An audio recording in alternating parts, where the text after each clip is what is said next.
DD Tamil நேயர்களுக்கு அன்பு வணக்கம். நாம் இன்றைய பதிவில் மோர் பற்றிய ஆயுர்வேத குறிப்புகளை தெரிஞ்சுக்கொள்ளலாம்.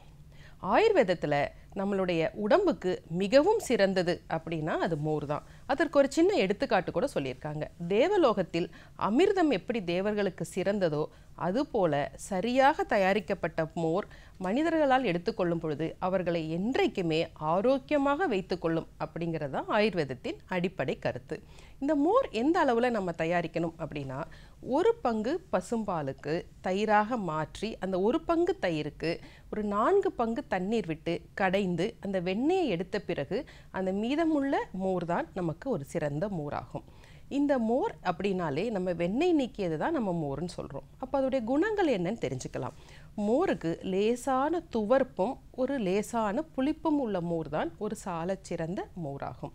அந்த மோரோட குணங்கள் எப்படி இருக்கும் அப்படின்னா, அது வறட்சியானது, பசித்தியை அதிகரிக்கக்கூடியது, மேலும் உணவின் செரிமானத்தை சீராக்கக்கூடியது. அப்போ இப்படி ஒரு அடிப்படை பண்புகள் இருக்கனால யாருக்கெல்லாம் பசி குறைவாக இருக்கிறதோ அவர்கள் முதலில் எடுத்துக்கொள்ள வேண்டிய உணவும் மருந்தும் என்ன அப்படின்னா அது மோர் தான். ஏன்னா இந்த மோர் வறட்சியின் காரணமாக நம்ம உடம்புல ஏதாவது ஒரு பொருள் செரிக்கலைன்னா கூட அதை செரிக்க வைத்து கழிவுகளை வெளியேற்றக்கூடியது, லேசான சூடுத்தன்மை கொடுக்கக்கூடியது. இதனால் வாதம் சார்ந்த கபம் சார்ந்த நோய்களுக்கு ரொம்ப சிறந்தது. வாதம் சார்ந்த நோய்கள் செரிமானத்தில் என்னென்ன இருக்குன்னா, வயிற்று உப்புசம் இருக்கலாம், வயிற்று பொறுமல் இருக்கலாம், அல்லது ஒரு சிலருக்கு சாப்பிட்ட உடனே வாந்தி ஏற்படலாம். அந்த மாதிரி இருக்கும் பொழுது இந்த மோர் ஒரு சிறந்த மருந்தாகவே அமைகிறது. சரி, சில பேர் இந்த மோரில் நமக்கு மேலே இருக்க வெண்ணெய் நீக்காமையும் சாப்பிடுவாங்க. அதற்கு என்ன காரணம்னா, மோர் பொதுவாகவே வறட்சியானது. அந்த பர்டிகுலர் பர்சனுக்கு லேசான நெய்ப்புத்தன்மை வேணும்னா லேசான அந்த ஆடை நீக்காத மோரை பயன்படுத்தலாம். ஆனால் மோரின் ஒரு சிறந்த குணம் எப்போ இருக்குன்னா, ஆடை நீக்கிய மோர் மட்டும்தான் ஒரு சிறந்த மோராக இருக்கும்.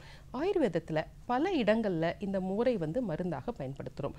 எடுத்துக்காட்டாக இரிட்டபிள் பவல் சிண்ட்ரோம் அப்படிங்கிறது பேர். அதாவது உணவு சரியாக செரித்து கழிவுகளாக வெளியேறாமல் உணவு பாதி செரிக்கும் பொழுதே நமக்கு வெளியேறிவிடும். இந்த இரிட்டபிள் பவல் சிண்ட்ரோமில் நம்ம கொடுக்கக்கூடிய எல்லா மருந்துகளையும் மோரின் அடிப்படையில் தான் கொடுக்குறோம். இதற்கு இன்னும் செறிவூட்டுவதற்காக கருவேப்பிலை சேர்த்த மோர், சீரகம் சேர்த்த மோர், கொத்தமல்லி சேர்த்த மோர் அப்படின்னு அந்த உணவை செரிக்கக்கூடிய பொருட்களை மோரின் வாயிலாக நம்ம கொடுக்கும் பொழுது அந்த உணவானது நன்றாக செரிக்கும்.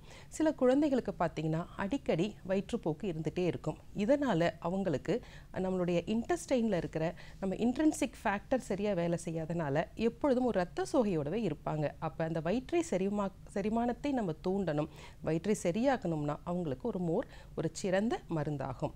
அதற்கப்புறம் பார்த்திங்கன்னா, நம்ம எப்பொழுதுமே உணவு சரியில்லாமல் சாப்பிட்டுட்ருக்கோம். இதனால் இன்றைக்கு பல பேருக்கு மூல நோய் இருக்குது. அப்போ மூல நோயில் ஒரு ஆகச்சிறந்த உணவும் மருந்தும் அப்படின்னா அது மோர் தான்.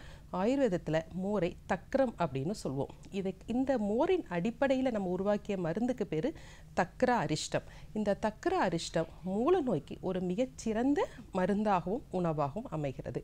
அதற்கப்புறம் பார்த்திங்கன்னா, பல பேருக்கு கல்லீரல் பிரச்சனை காரணமாகவோ அல்லது மண்ணீரல் பிரச்சனை காரணமாகவோ அல்லது கணையம் பிரச்சனை காரணமாகவோ அவர்களுக்கு வயிற்றில் பிரச்சனை ஈவன் அசைட்டிஸ் போன்ற பிரச்சனைகளும் இருக்கும். அதாவது பெருவயிறு அப்படின்னு சொல்லுவோம். இந்த கண்டிஷனில் அவங்களுக்கு கொடுக்கக்கூடிய ஒரு சிறந்த உணவுன்னு கேட்டால் அது மோர் தான். இப்படி மோருக்கு பல விஷயங்களை அடுக்கிட்டே போகலாம்.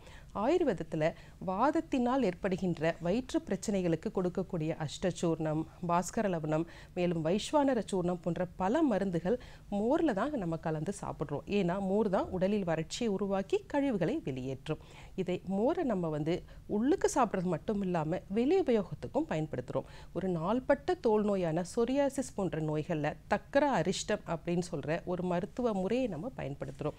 இதில் மோர் கூட மூலிகைகளை கலந்து ஒரு சிரோதார செய்யும் பொழுது அவர்களுக்கு படிப்படியாக அந்த தோல் நோய் நமக்கு கரைந்தே போயிடும்.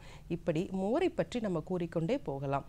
இந்த நிகழ்ச்சியில் மோரை பற்றிய சில குறிப்புகளை நம்ம தெரிந்து கொண்டோம். வேறொரு நிகழ்ச்சியில் சந்திக்கலாம். நன்றி.